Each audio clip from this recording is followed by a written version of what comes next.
baculi. Nikhokhelwa ngithi. Qalani phela nicule. Akube njalo ke.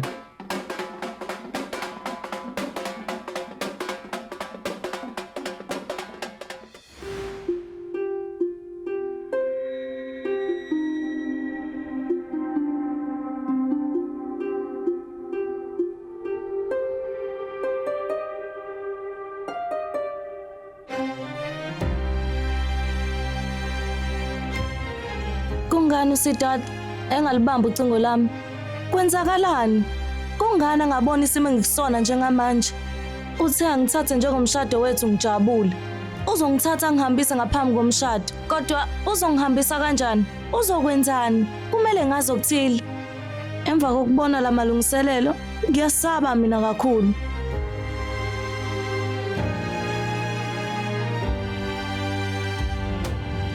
Yini inkinga Dolce? Awukalungi namanje. Onke amantombazane afikile ezansi. Kuzomela siqale ngomcimbi wokuhlela lolu suku. Ma kodwa ngakuchazela kanjani lento? Angifuni ukushada mina. Awufuni ukuthi ngijabule mina. Pho ngiphushela kanjani esihokweni? Ngiyacela.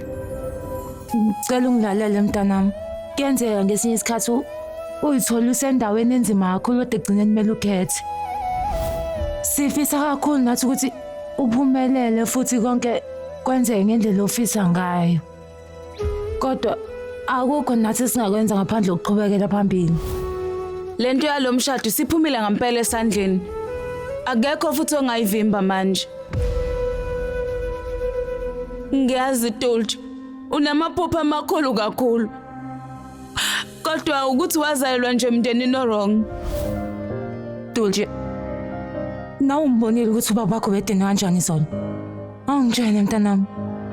Yini yethini esingayenza pho? Ha? Mntanami. Manje njengoba lo mshado sekuyisiphetho sakho, kuzomela ukuthi ukholwe.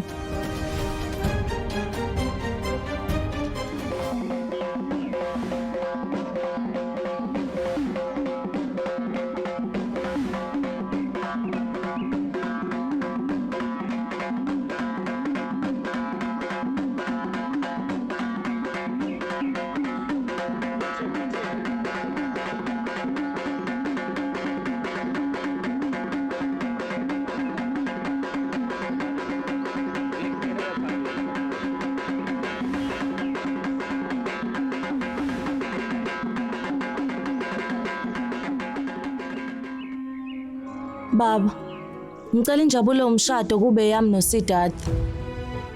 Kumele ngifonele ngokukhulu ukusheshsha.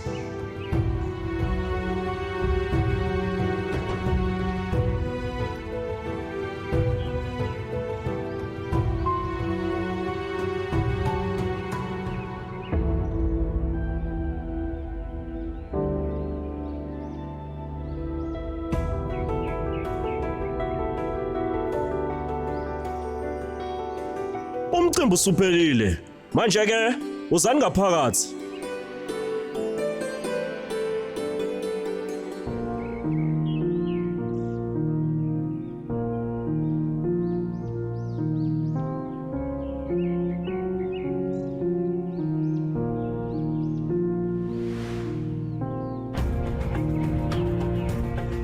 Kumele ngitshele uSura fonela uSidat ndlela thize. Kodwa ngizomtshela kanjani labantu begcwele lana?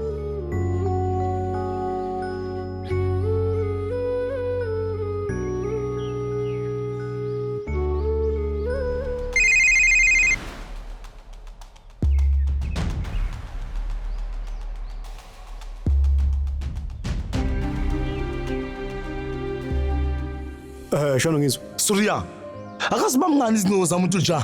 Kumele ngikhulumile naye. Uzokhuluma kanjani naye manje? Usaseka yena abantu njengamanje. Usagoyile njengamanje. Surya, phuthuma kuyena. Kumele ngimtshele kubalekile mayelana nomshado wethu. Ngizoya kanjani manje ngokwabantu? Noma ngaya futhi lapha ngeke ukwazi ukukhuluma naye. Surya, ngicela ungakwenzi lokho. Lalela, kumele ngimtshele kubalekile ngomshado. Kumele kube khona esikwenza kungaze kube ngakusasa. Kuyoba nzima kakhulu uma ke washada. Kumele ngimtshele. ukuze akwazi ukuphuma lapho aqhubekele phambili ngomshado wethu. Yebo, ngiyayizwa into esho kimi kodwa uyazi mfethu njengamanje. Usungisize kakhulu esikhathini edlulile. Ngicela ungixhumanise naye emsuzini ezayo.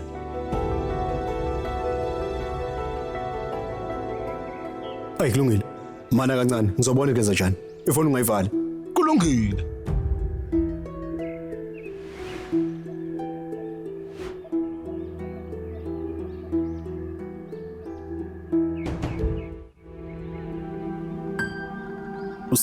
Sirthatha phone la. Hello, Wena yini ekubeka la ngempela? uTulju kwazile ngumkhiphela lezo zinto lezo. Lalela ngifuna ungizwe kahle. Ayishumi nambili. Tulja. Yini oyidingayo? Lutho Hayi akukho kunye. Suriyani ke Tulja iphone. Yini indaba engakhulumi nami kanti? Lokho wena okufuna ngesikwazi kwenza manje. Kancane. Shadru. Wena akukho noyifunela khona. Cha. Uthi akafune lutho naye. Nanga imila ingqolozele. Uthi akafune lutho. Vala. Suriya. Umtshela ukuthi yini kumele ayiphathe.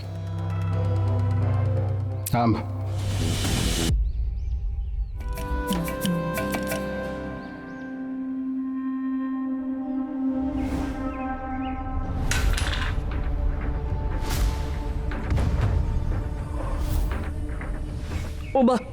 Uba ubeke lo msamo la. Mina ubeke phezulu. Usuvele wona usuku lomshado.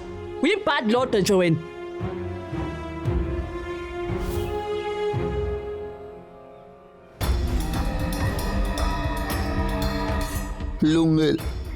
Lungile. Mina ngenzile. Awusuke wena lana. Ngithe hamba. Umosha usuku lomshado wena. Uma ukuthi wena uzoqhubeka uhlalelana. Ngizokubhola ngevubu mfana wami. Asambeni. Mama ngenzeni ngoba mina ngibeke phezulu yini ngiyenzile mina.